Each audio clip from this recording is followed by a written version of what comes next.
नमस्ते। देखिए, जब हम गंगा की बात करते हैं तो हम सिर्फ एक नदी की बात नहीं कर रहे होते। हम बात कर रहे होते हैं भारत की कहानी के एक बहुत ही अहम किरदार की। एक ऐसी नदी जो पहाड़ों से निकलती है, मैदानों को जिंदगी देती है और करोड़ों लोगों की आस्था का, उनके विश्वास का केंद्र बन जाती है। तो चलिए आज इस नदी के सफर को, इसके हर एक पहलू को करीब से जानते और समझते हैं। तो आज हम क्या क्या देखने वाले हैं।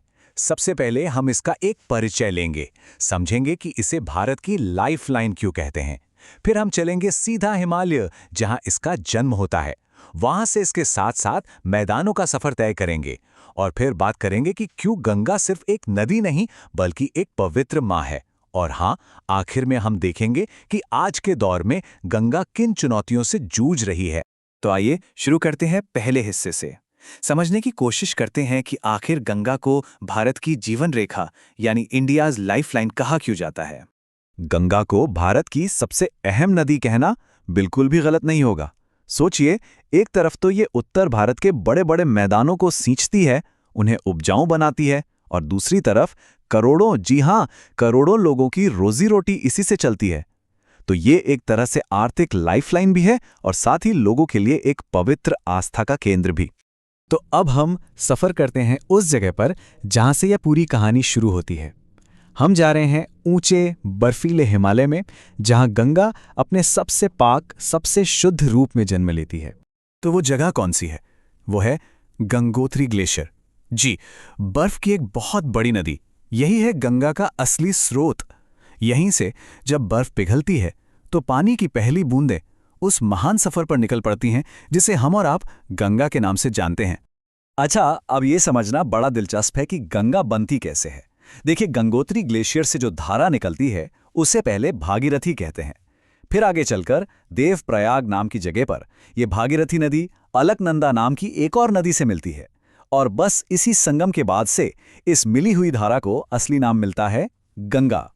तो पहाड़ों से उतरने के बाद गंगा का रूप बिल्कुल बदल जाता है। अब हम देखेंगे कि कैसे ये नदी उत्तर भारत के विशाल मैदानों में पहुंचकर सचमुच देश की धड़कन बन जाती है। 2525 किलोमीटर।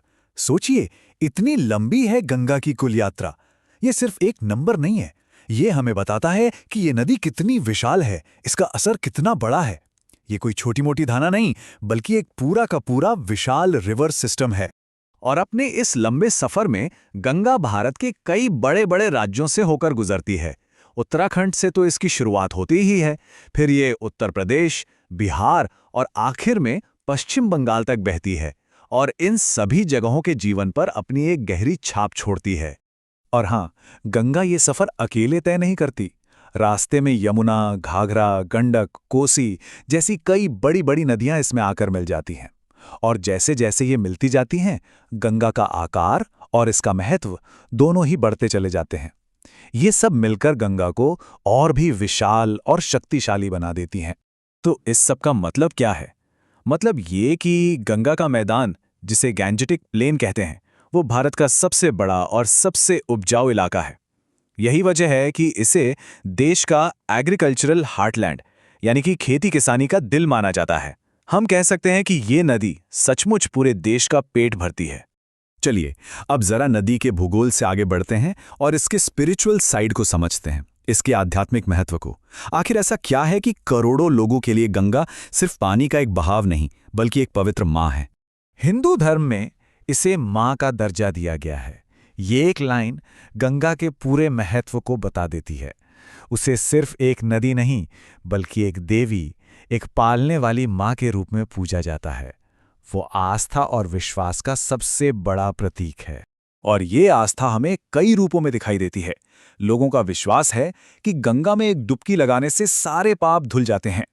दुनिया के सबसे बड़े धार्मिक मेले जैसे कुंभ मेला इसी के किनारे लगते हैं, और हरिद्वार, वाराणसी, प्रयागराज जैसे कितने ही महान तीर्थस्थल इसी नदी के किनारे बसे हैं, जहां हर साल लाखों करोड़ों श्रद्धालु पहुंचते हैं। लेकिन इस पवित्र कहानी का एक दूसरा स्याह पहलू भी है। अब हम बात करेंगे आज के दौर की उस सबसे बड़ी चुनौती की, जो गंगा की पवित्रता और शायद इसके अस्तित्व दोनों के लिए एक बहुत बड़ा खतरा बन गई है।